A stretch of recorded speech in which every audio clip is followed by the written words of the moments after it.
Welcome to the Retro Video Store Podcast.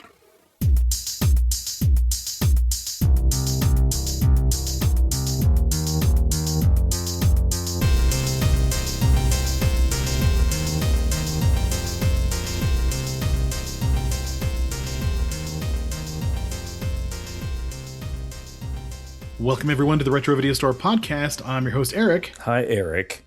And that's my co-host Neil. I'm Neil. And Dave's not here. I know because I've been texting him and he missed this movie. Fuck you, Dave. Yes, Neil had to experience this movie.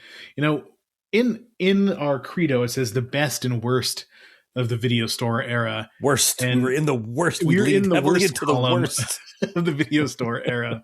Because today we're talking about Superman 3 from 1983. I disliked this movie so much that I rewrote the Superman theme song. All right, let's hear. You want to hear it?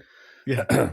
This movie fucking sucked. This movie sucked. This was a piece of shit. A piece of shit.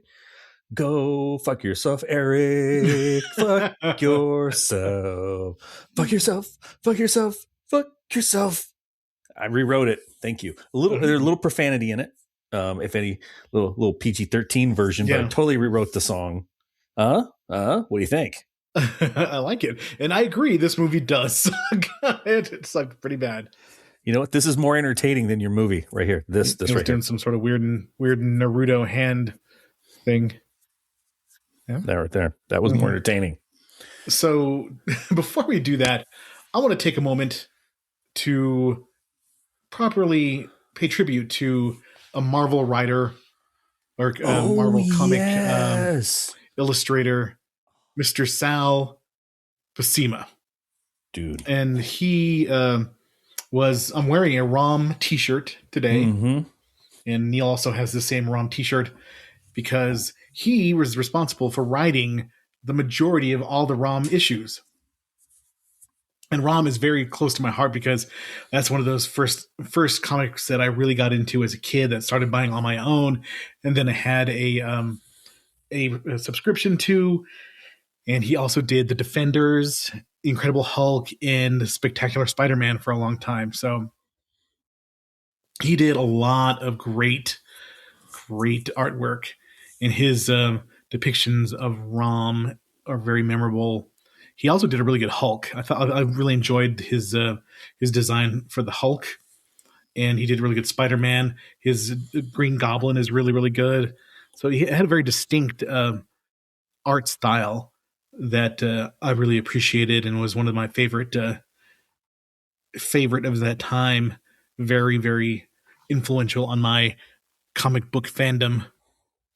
Just look at this. If you look, just Google image search his name.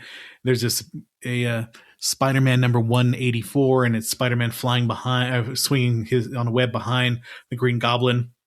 Looks cool as hell. And he had definitely had a good art style.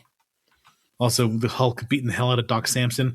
Did Doc Samson have no other function than to get his ass kicked by the Hulk every time he showed up? I'm enjoying the comics here. Don't ruin it. Sorry.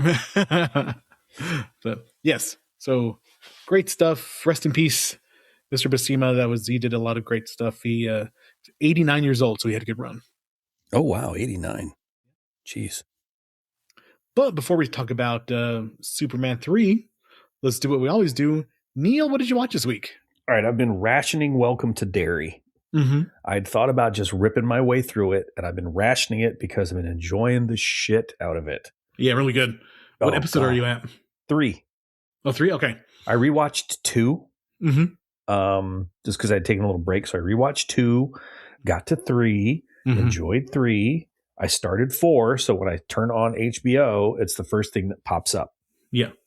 So 5 to me is where things get really, really great. I mean, it's always good. The first episodes are great, but 5 is when they really just pump up the action, and the plot is good. I really like the kind of intermingling of the Native American story, the military story, the kids, and everything. It's really good. I like that the Halloran is in there. When he shows up in The Shining, but you see him as being young in Derry during that time. It's just a nice Stephen King universe meld.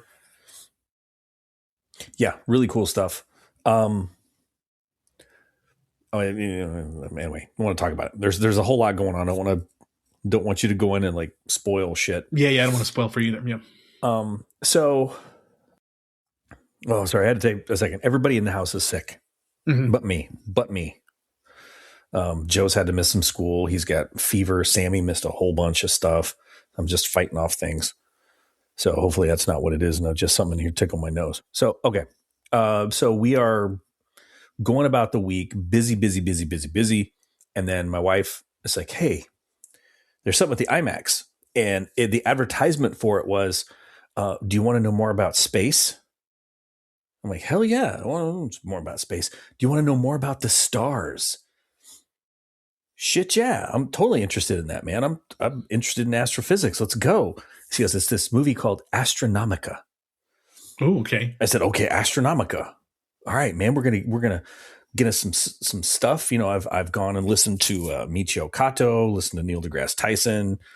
I got a buddy who's got his PhD in astrophysics, works at NASA. These are the people I like talking to them. They're very interesting. It's like, fuck, let's go. Let's do this. So, man, we get there and we get the IMAX, we get the popcorn, we get the soda, we get the M&Ms. Not great selection. And then we get up in our seats and it was just some weird ass, dry, hippie, visual art, mindfuck bullshit. It's just these weird ass tessellations. And it was things like the carbon in your body, the calcium in your bones. You are born from, and then long ass pause, visuals, the stars, and then shit explodes everywhere. And then it's like, embrace your multi-dimensional mind. And I'm sitting there like, is this all this is going to be? Are the visuals at least interesting? No, because you can see where they overlapped, where some of the stuff they didn't even fully like render in 3 dimensions. And you can see the flat planes crossing each other.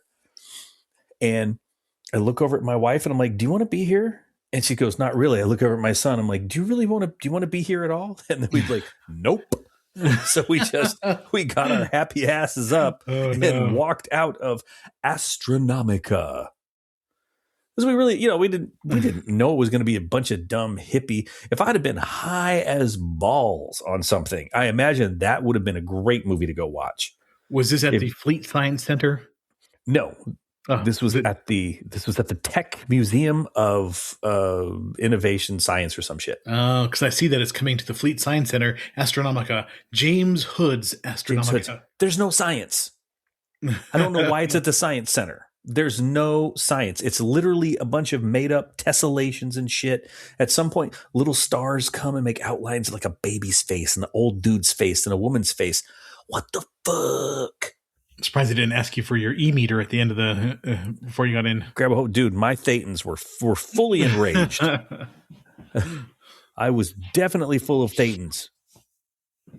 Absolutely the worst. And the only other thing we've really been doing is my son has wanted to watch like all the way through Stranger Things. Mm-hmm. So that was what we do. We just kind of sit around as a family and watch Stranger Things. Yeah.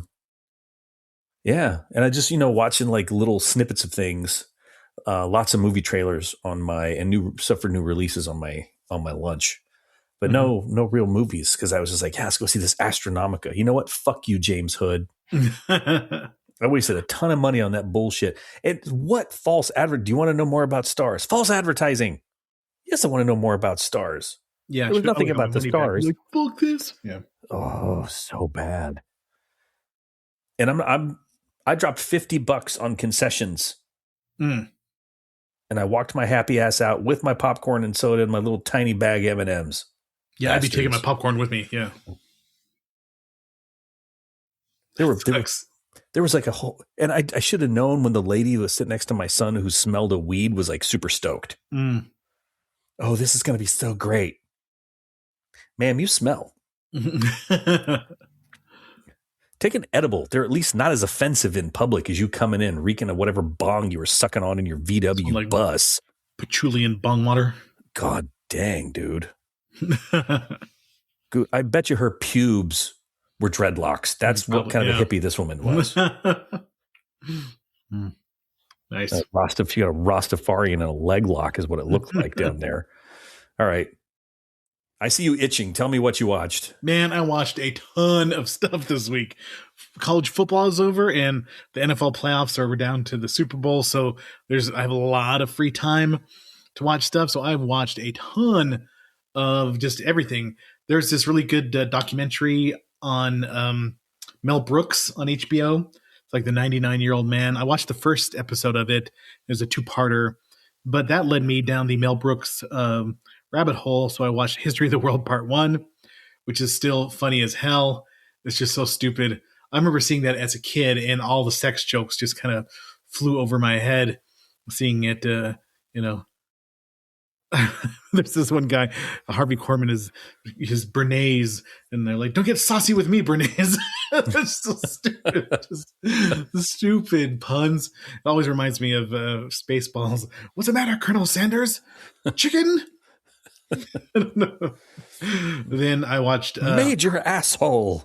Am I surrounded by assholes? Then I watched High Anxiety, which is another Mel Brooks movie, which I really, really love.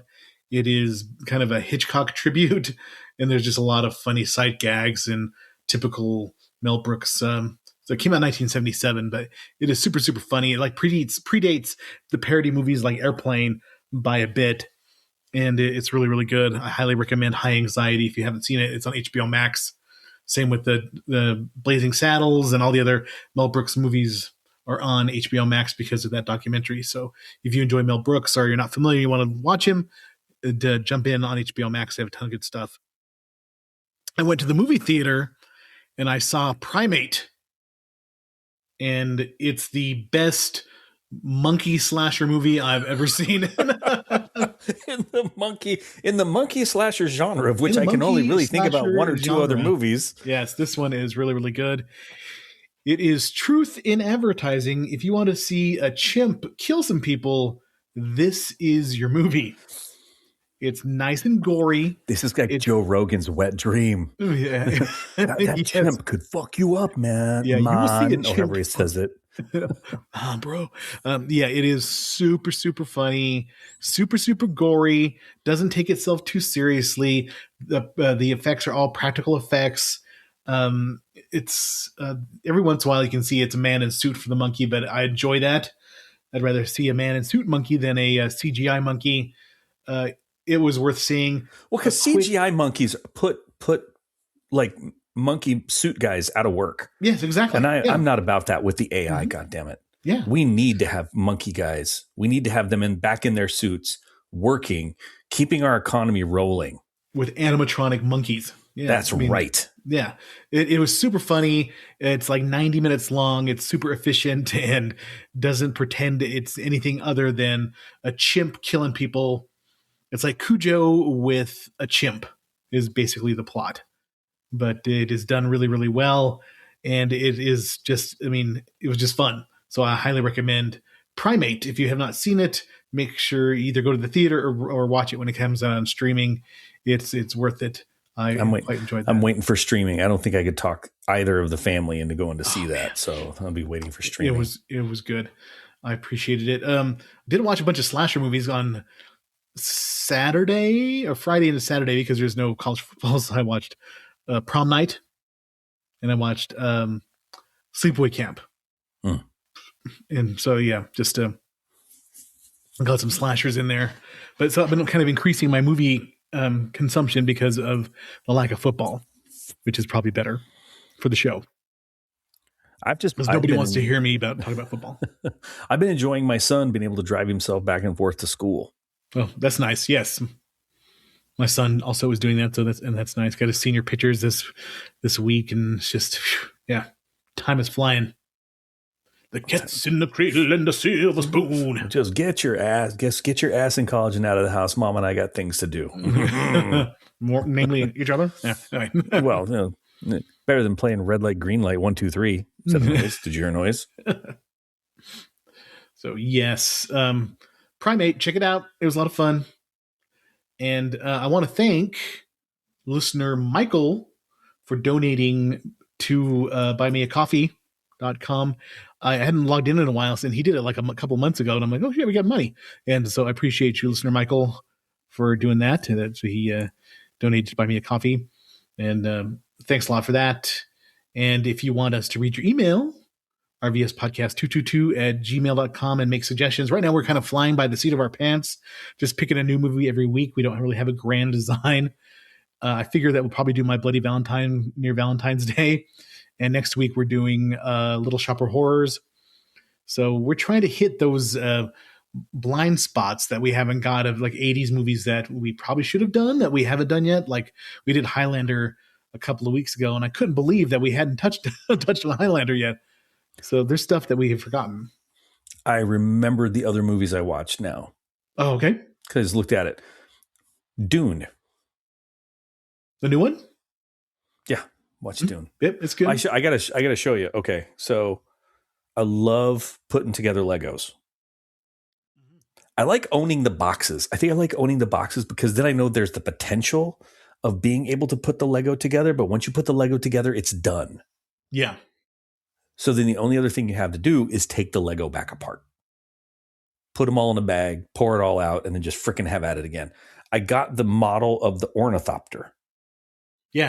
I mean, you showed me a picture. It looks pretty cool. Yeah. I will show you one with the wings folded and the wings out. I'll put like a Coke bottle or something next to it for scale. It's gigantic. It's been on the kitchen table, and my wife is still griping. Like, when are we going to move this? We'll have to eat at the kitchen table. No, we got a coffee table. Come on, we're good. Yeah. Let's just who who eats at the table on the kitchen table anyway? Yeah. Breakfast maybe. Yeah. Not dinner. Sorry, watch Dune. I skipped through and I found an open tab on my computer. It was the instruction booklet. I'm like, oh, okay, forgot. Totally watched Dune. Great movie, by the way. Yeah, I like the both together. I think I enjoyed Dune 2 more just because it's more of the action part of everything, where there's more build up in the original Dune. They're both good, but I think I prefer Dune 2 a little Super bit good. more. You know what's not good? This movie. Yes, Superman 3. Do you want to hit us with the Internet Movie Database tagline? This movie was shit. Total shit. Entrepreneur Ross Webster teams up with a computer genius in order to realize his own evil intentions. When Superman obstructs his plans, he decides to destroy him. All super geniuses program in BASIC. So this is during the time 1983, which is 43 years ago now, where people didn't really understand computers, and anything that people could do with computers was plausible. Any nerd behind a desk could make the traffic signal dudes fight and all the other. I want to bypass security. What should I type? Bypass security. Mm-hmm. So our understanding of computers was like, yeah, that seems plausible. Sure, you could do that. There we go. That's good. The most entertaining thing in this was just a throwaway line. This is my psychic nutritionist. Mm-hmm. Yeah, there were a few things that I thought were kind of funny. Richard Pryor was not one of them. The dude only had so much to work with. Yeah, he wasn't given much to work with. So yeah, on his own, he would have been fantastic. But in this, well, let's put in perspective for people how big Richard Pryor was in the late 70s, early 80s. He was huge. Huge. Before Eddie Murphy kind of like took the torch away from Richard Pryor at a certain point and was the biggest thing, probably pretty much right after this movie, because I remember Eddie Murphy Raw and Eddie Murphy Delirious, and then Beverly Hills Cop and SNL, all that kind of stuff like that. He really just expanded.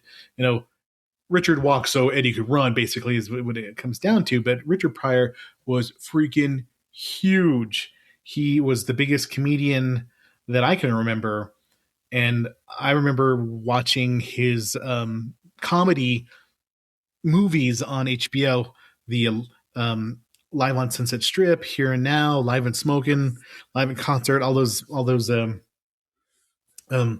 movies where he would just get up and just riff and, do his stand-up comedy routine. And he talked about sex a lot, but I did not understand it because I was like, 6. So just some of those things that you didn't get. And One then would hope not. Then he had a pretty good film career. Going there for a little bit. He was in. He co-wrote Blazing Saddles, which is amazing with Mel Brooks. Going back to Mel Brooks, but he was in a lot of movies. The Mac, in Uptown Saturday Night, and then Silver Streak. He did a couple movies with Gene Wilder that were really, really popular. Grease Lightning. He was in The Wiz. Stir Crazy, another Gene Wilder movie. Bustin' Loose. And I remember seeing these in the theater. My dad loved Richard Pryor. My mom did too. And we would go see these movies. And then he did The Toy. Remember The Toy? That problematic movie from 1982? A movie that could not be made today. Yes, that was, it was on HBO all the time, The Toy. And Jackie Gleason played like a millionaire, like a store owner with a bratty kid, and the kid says, I want him, because he sees, Richard Pryor's character being funny. And so they basically buy him to entertain his son. And there's all sorts of like racism going on in that movie. And it was bizarre, but it was on, and then we watched it.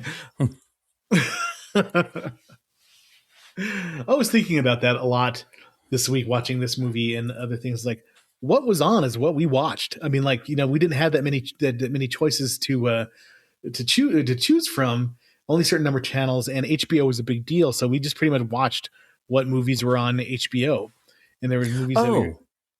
Did you have cable? Is that what you're trying to tell me yet again? Oh, okay, great for you. There is a Facebook feed that I enjoy where they put what the schedule was for HBO on this day in history. And really? They show, man, Fraggle Rock was on a lot. Fraggle Rock, and they had a football comedy show called First and 10 with O.J. Simpson that was on all the time. And they were just the movies, like after 8:00, that's when you would see the R-rated movies. And then you would get your erotic thrillers and other things that you weren't supposed to watch, but you did anyway. But we'd all sit around and watch it. I remember with my mom and my stepdad, my brother, my sister and my little sister, we all would watch like Bachelor Party, and I'll laugh about it and have a good time. And it was this raunchy rated R comedy, but that was on HBO, so we would just watch it. Which goes back to Superman 3. I did not see this in the theater, but this was on HBO a lot. It came out in 1983, released June 17th of 83. It was directed by Richard Lester. And Richard Lester was the director of Superman 2 after it got taken away from Richard Donner. Richard Donner was, directed the first Amazing Superman movie. It was really, really good. And it's probably like, one of the most the blueprint of all the superhero movies that came afterwards.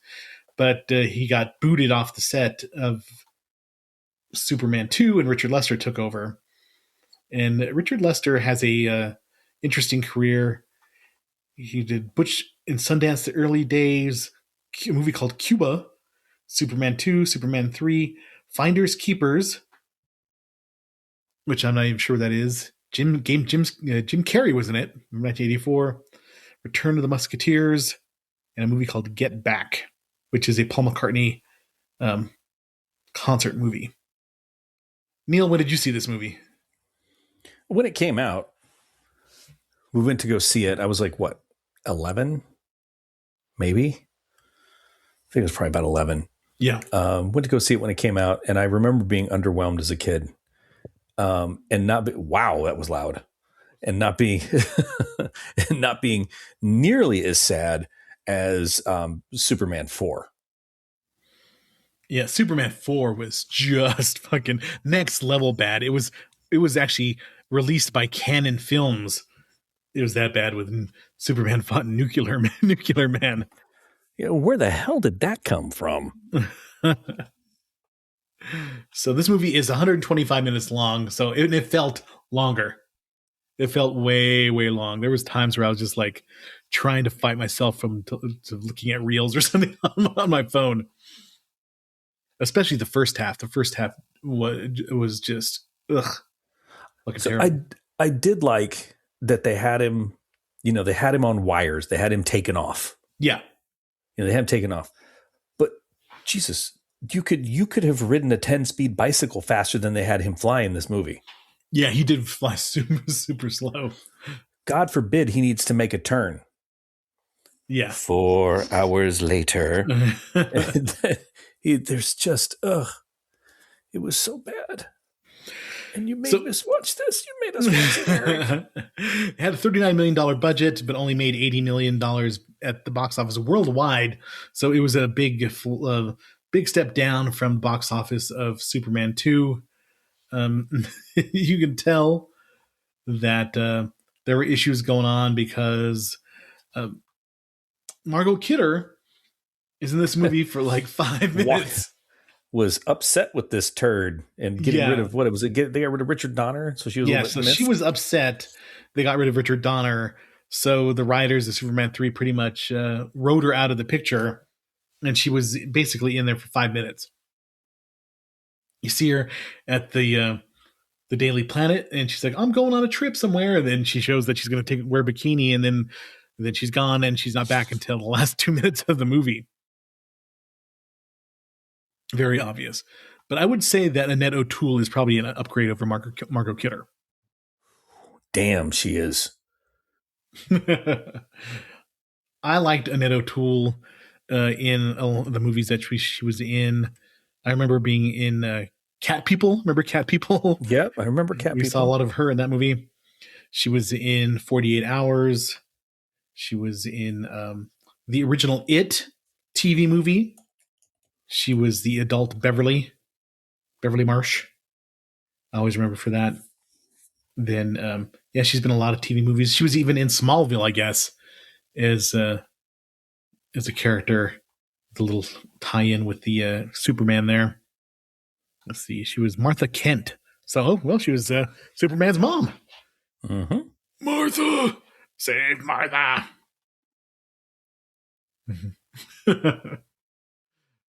Still haunted by that moment in Batman versus Superman versus Brown in the Board of Education. All right. So cast, we got Christopher Reeve returning as Superman and Clark Kent. This is the first time he's actually at the top of the billing compared to the other. Thank you for putting that slice of Annette O'Toole in Cat People. You were fast with the finding those pictures. You're welcome. Robert Vaughn is the Timu Lex Luthor in this movie. He plays Ross Webster, a villainous, wealthy industrialist. And yeah, it's just like a really bad version of Lex Luthor.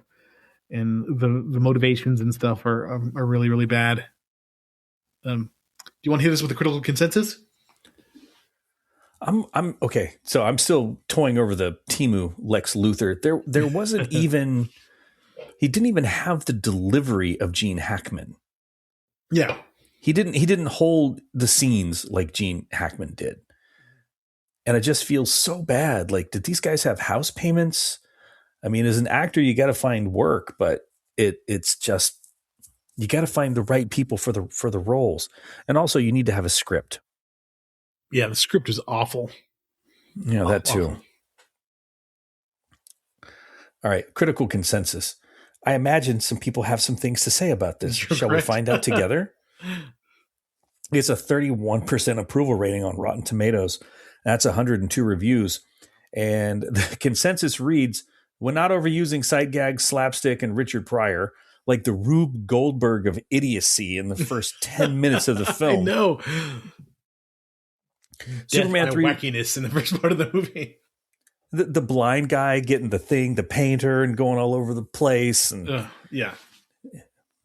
Next, I'm going to start talking about that lady turning into the world's worst robot for some cyborg, whatever. That scared the shit out of me as a kid, though. Many a kid was traumatized by the lady turning into the robot. You can even go to kindertrauma.com and there's lots of entries about that, and other people talk about how that freaked them the fuck out. I'm sure if you were a little bitch, but whatever. Anyway, okay. Superman 3 resorts to plot points rehashed from the previous Superman flicks.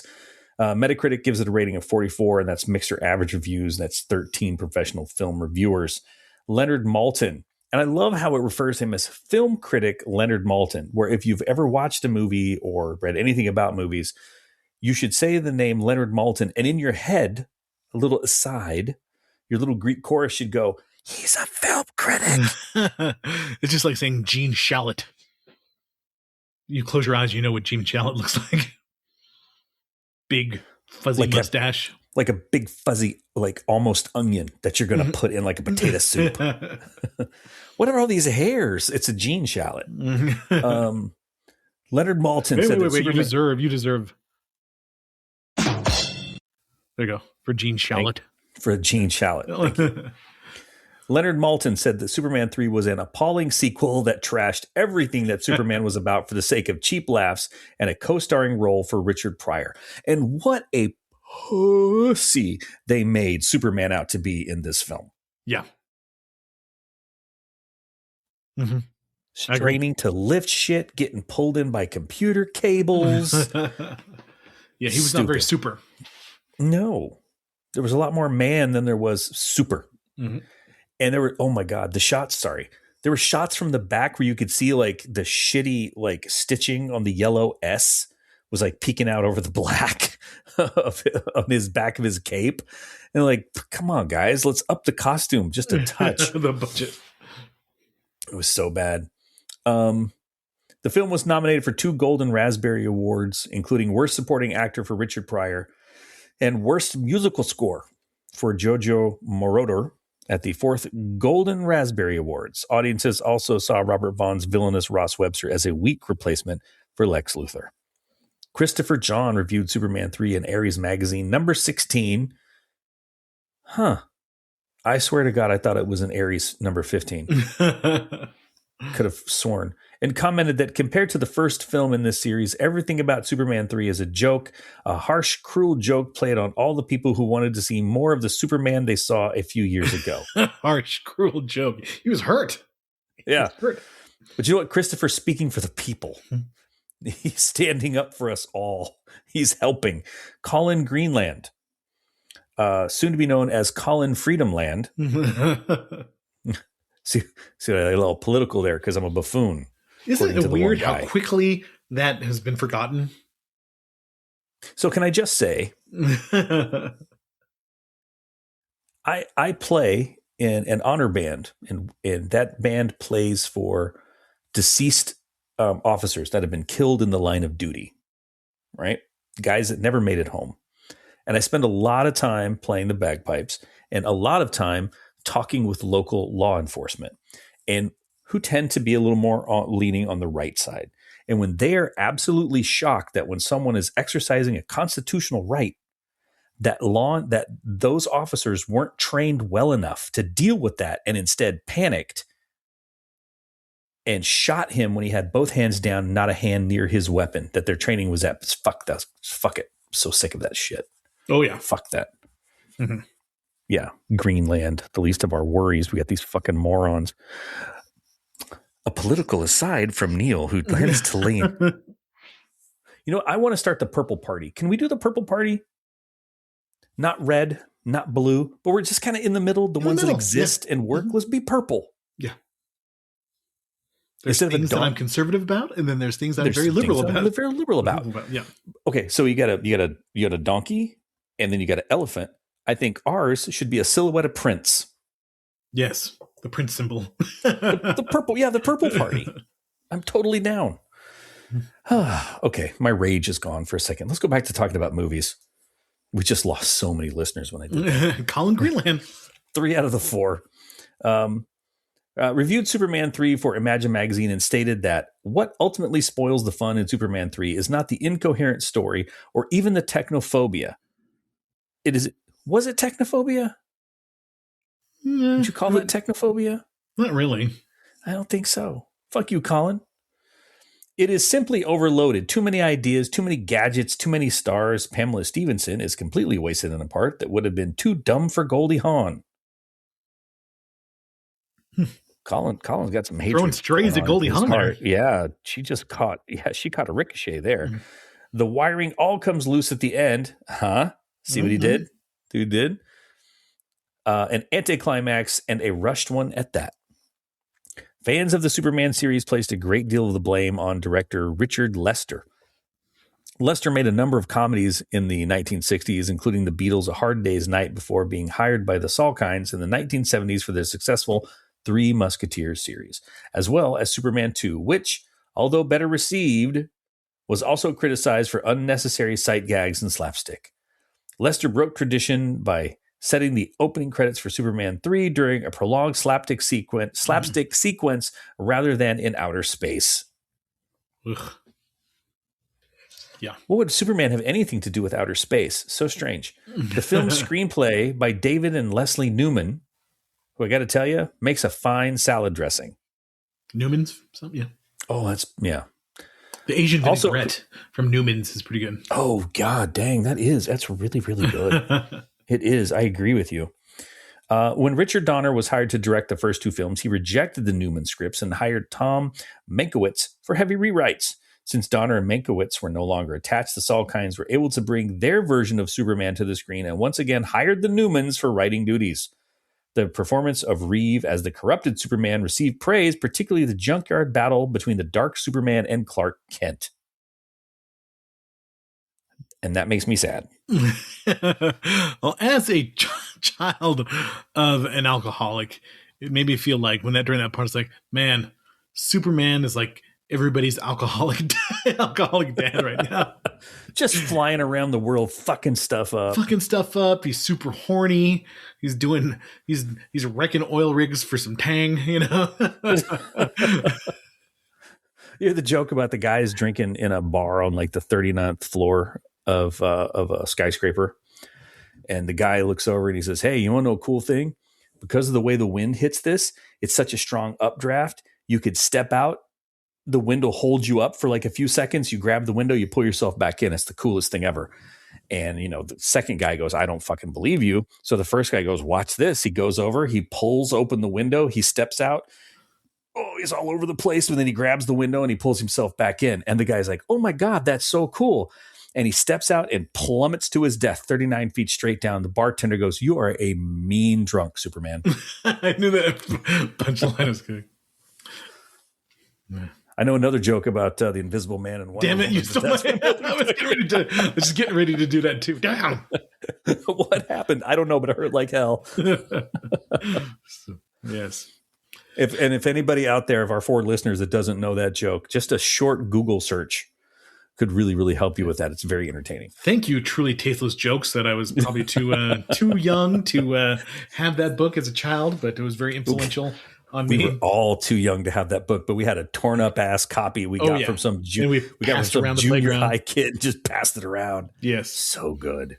That was also like Playboy. Somebody had a hookup for Playboy and would pass it around. That was your mattress. That was underneath your mattress. That was the hookup. I did have some Playboys underneath my mattress, yes. As is per tradition back in the day, yeah. Mm-hmm. Yeah. I just had them turned backwards in my bookshelf with other magazines. Oh, yeah, that's a good idea. And would pointedly like go over and like take out like a black belt or something like that out of the thing. And like, "Hey, I want to show you this thing, Mom. Look at this." And then like put it back in, and then they would never think about that. Yeah. You could fool parents sometimes. Yeah. So this is the problem. Our kids are too good. Our kids are too good. We would catch them because they've not had to work on hiding shit the way that we did. That's 100%. My child is my son, such a good kid, such an honest kid. I would be like, he didn't have to be shady like we were with our parents. Literally had my kid tell me, like, "Dad, I think that's illegal." Shut up. It's going to be super fun. when he was little, I took him out to there's a fairgrounds here. Nobody was out there. So I pulled over. I drive a Toyota Tacoma, and I've got a lift on it for driving off-road. And I took it out, and I just cranked the wheel over, and I stomped the gas and just did donuts with the windows down. Because I'm Caucasian. That's what we do. And he first starts off, Dad, we're going to get in trouble. And it took like a good 3 or 4 turns for him to just start screaming and holding his arms out the window like he was supposed to. But when his first impulse is, this is wrong, we could get in trouble. Your teenage years are being wasted. They are. They're too Yeah. And I was about as square as you could get. I would still. I did my best to drag you into some shit. Yeah. So, and you went willingly. I you did. little darling. You had a good time too. Yeah, I did. Sometimes you get let loose a little bit. Yeah. Except that one time with the video camera, you were really concerned. I still laugh about this to that day. I just remember our shirtless friend thinking it was raining on him outside. That's so good. Oh my God, it's raining. Anyway, back to the slapstick montage at the beginning of the movie. It's just fucking terrible. Let's just skip it. It's a bad thing. It's done. It's bad. Let's not talk about it. The only thing that is kind of cool is Superman rescues a guy drowning in his car. And why would it take Superman that long to dig his fucking fingers in to tear the roof off of a car? Yeah. Superman, like you said, is such a wuss in this movie. Yeah, Terrible. Giant wuss. Mm-hmm. It should have been like, boom, just grab it and then just tear the whole damn thing. Like Superman couldn't go up and like flick it with his fingernail and shatter the glass and have everything come pouring out. Like, hey, dude, come here. Let's go. Yeah. Or how about bitchy Superman? The kid's driving a combine, right? The kid's laying down in a fucking wheat field. He's he's way up here. He's not looking down at the actual thresher. He's probably looking ahead because he's got to drive the freaking thing. And Superman stops it. You see the stink eye he gave that poor kid driving that combine? I did. He just gave him fucking stink eye. And it's like, wow, Superman's bitchy. Mm-hmm. I get the feeling that in just interviews and stuff with Christopher Reeve that he was a very opinionated actor and he took acting seriously, and maybe getting into the Superman role felt a little beneath him after the first three or two or three, that he was not enjoying that. I did see the episode of South Park today where Christopher Reeve is like draining fetuses for their stem cells. I was like, oh shit, I totally forgot about this episode. I've not seen that, but it sounds pretty damn entertaining. It's like something I'd want to go see. Yeah, it's pretty funny. But, yeah. So you see the Daily Planet, and Lois fucks off to an assignment to Bermuda, and then you see like, oh, he's going to go to his to go back to Kansas for his high school reunion or some shit. And his mom's dead. They just kind of slide in, whatever, So he goes back to his high school reunion, and then we see Gus Gorman, which is Richard Pryor, and he's an unemployed guy, and then he finally decides to take some computer classes, finds out he's awesome at it, and then he starts doing the infamous skimming pennies, the fractions of pennies off of after the payroll, which is repeated in Office Space as the Superman 3 the Superman 3 scheme, and it works out just like they did in Office Space. I always thought it was funny that Office Space used that as a pull for their plot. And Office Space is a much better movie than this movie. I see you've been missing a lot of work. Can't say as how I've been missing it, Bob. Ooh, who is this person we're looking at? Margot Kidder. Ooh, my goodness. Man, Neil is pulling some classic pictures of people in states of those magazines used to hide. It is. It just made me start thinking about that. I'm like, hold on, I bet you I could find that, and I did. I'll probably cut this out of the podcast, but look up Demi Moore from that time, and you will be astounded at the lack of hedge management. She's not in charge of her hedge fund, and she was not in charge of her hedge fund. Oh, Wee magazine, OUI magazine. OUI. Yeah. Well, it's difficult because now everything pretty much looks like Bruce Willis's head. Yeah, well, this one's the complete opposite. So the high school reunion part is super boring. You could not give a shit about anybody in Smallville except for Lana Lang. I do like her Annette O'Toole's performance, and of course she's got a kid, and Superman's not doesn't Clark Kent doesn't bug out. He's not like bye, you know. He sticks around and does some super bowling for the kid and other things that kill time in this movie. The first half is just dead boring, and he does some Supermaning. He saves the kid in the field, and then he saves the plant from a fire, which of course superheated acid, which is like Chekhov's gun, will play a part later, which looks like a slush, a red slushy when it boils over. When you're looking at it and you're just thinking about how good an icy would be. Yes, right exactly. Now. That would be good. An icy or a Slurpee. So why was weather control such a big plot point in the early 80s? You know that weather satellites don't control the weather? Well, that one did. That was in some experimental shit. It had some lasers and it was going to do things. But it's in the same way that with a solid knowledge of how to program in BASIC, you can rule the world from a computer terminal. Mm-hmm. You can make money come out of ATMs. You can cause gigantic traffic jams. You can cause all these oil tankers to go off course so you can hold the world hostage for oil. Yeah, and then you can recreate kryptonite using your computer and have the lab recreate it with tar, which turns Superman bad. Yeah, it's right at the end of the list of ingredients. Tar. Some sort of anti-smoking thing there.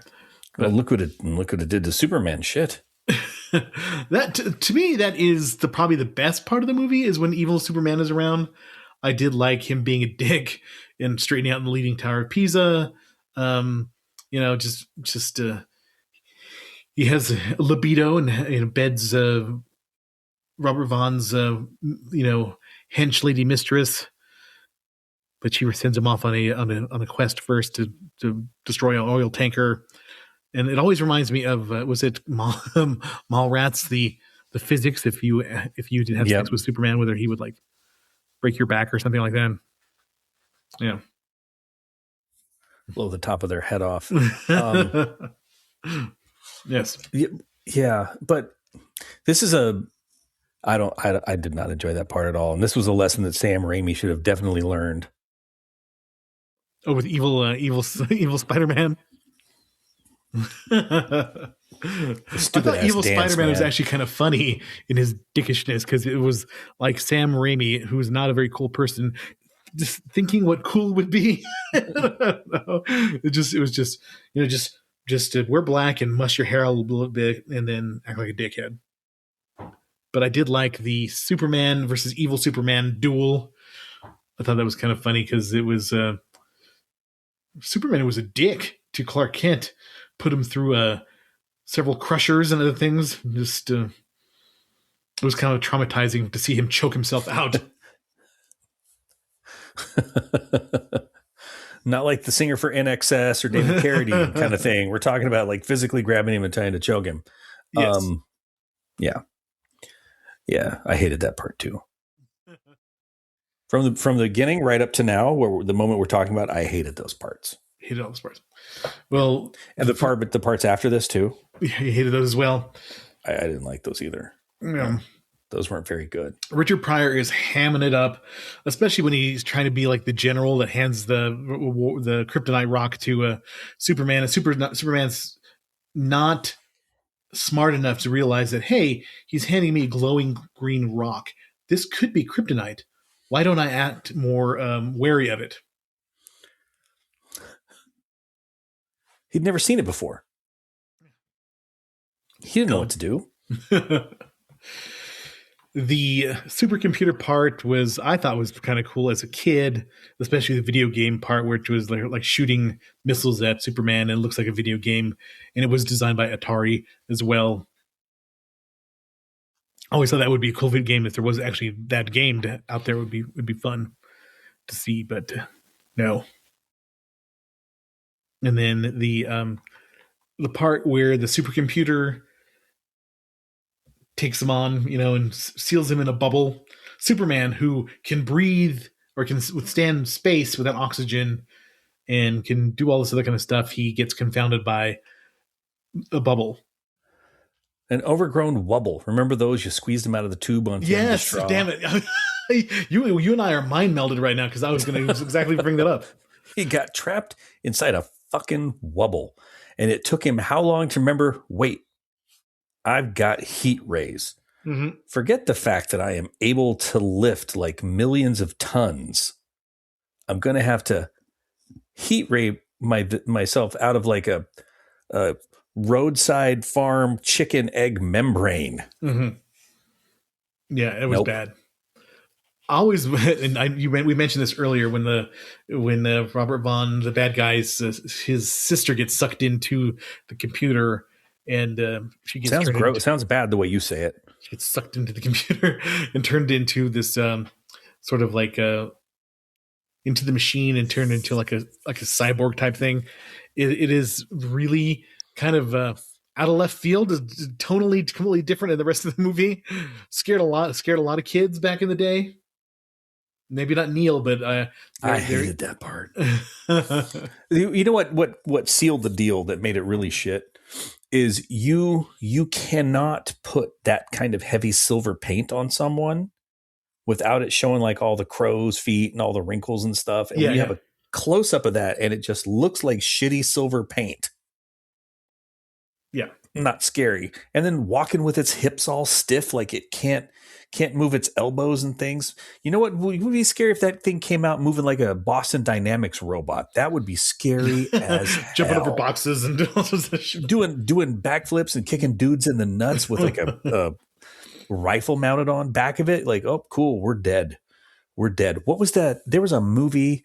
I think it was with Val Kilmer where they had like a reconnaissance robot. It was like Red Planet or something like that. And they had like a Boston Dynamics kind of like robot, and it was coming out to get them. That robot was pretty scary. Mm-hmm. See, that's what gets me. She was as scary as a slee stack. I thought the slee stacks were scary as a kid. 2 miles an hour? No. That was a scary show as a kid, Land of the Lost, with Chaka, who was annoying as hell. I knew a kid in elementary school that was terrified of the slee stacks, and we used to make the noise. Walk real slow at PE. Remember, there was a kid in elementary school. His initials were TNT, but we'd always call him Chaka. Oi. Because he looked like Chaka. Yeah, I know the kid you're talking about. But we call him Chaka. Mm. And then it didn't become Monchichi for just a little bit. There was another guy. There's the other guy. Okay. And yes, called him Monchichi. That's why. Thank you. I couldn't remember it. Now that you've said that, all of our bullying from the 80s has flown right back to me. I specifically remember bullying that guy. It was like in junior high. And this is, you're going to come thinking, oh, dick, but this is the way things were in junior high, is that nobody would ever dare take a dump at school.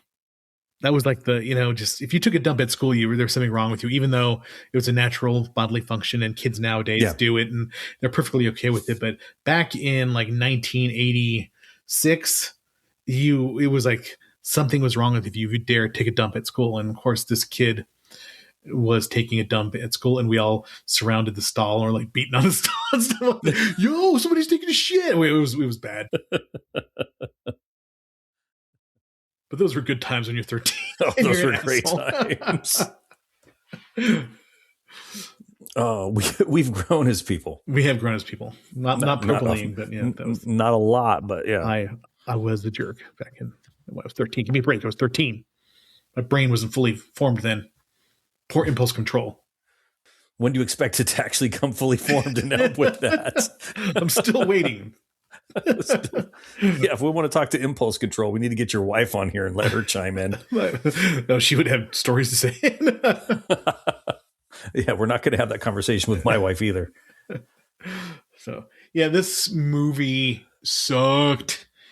And, Superman destroys the evil computer by going to grab a vial of the acid. Acid boils and it fucks up the computer and it wins. But Superman doesn't use his strength, doesn't use his cunning, it doesn't do anything that Superman would do. He is very not super in this movie. And gets pulled in by a LAN cable. Yeah. 16 gauge wire will defeat Superman. 16 gauge kryptonite wires are going to suck him into the computer core. What has been your favorite on-screen Superman so far?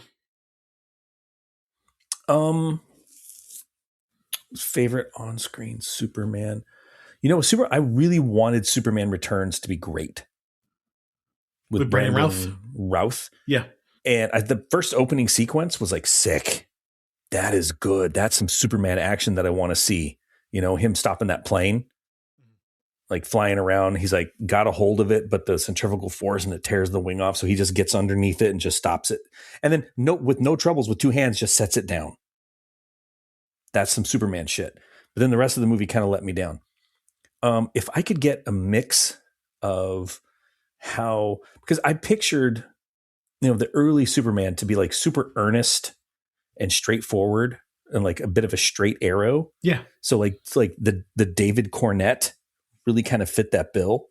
But you put Henry Cavill in a Superman suit and it's like, that's fucking Superman. Yeah. That's what I expect him to look like. I need those two fused together and that would be a fantastic Superman. Yeah. I like the way James Gunn did the setting of Superman. I like that he expanded all the DC stuff into the new Superman. It's kind of out there, with all the different, going to different dimensions and all the, the Justice League and all this other kind of stuff. I thought that was really well done, but the David Corn Sweat is pretty good, but Henry Cavill looks the part more to me. He looks more, I don't know. He's kind of got that, what you imagine. And Christopher Reeve, of course, during the first movie, he was awesome. In that first movie is great, but it just was diminishing returns after he threw that giant cellophane wrap of S on Zod in part 2. The hell is that? And like weird powers and shit that we'd have no idea where they came from. Super bizarre. Yeah. So I liked Cornette's like earnestness. I liked the whole vibe. But then, he seems like he gets caught off guard with like how shitty like some of the bad guys are, kind of throws him off. Yeah. But then he gets like a little bit pissed and like starts to take care of business, which is a Superman thing. But like Henry Cavill's Superman, there's no taking babies, saving babies and taking kitty cats out of trees. He was saving there squirrels, but get squashed. Yeah. That squirrel's going to get squashed. He wouldn't care. Yeah. Yeah. That was a badass Superman. Mm-hmm. Well, next week we're going to do, I think, our first musical.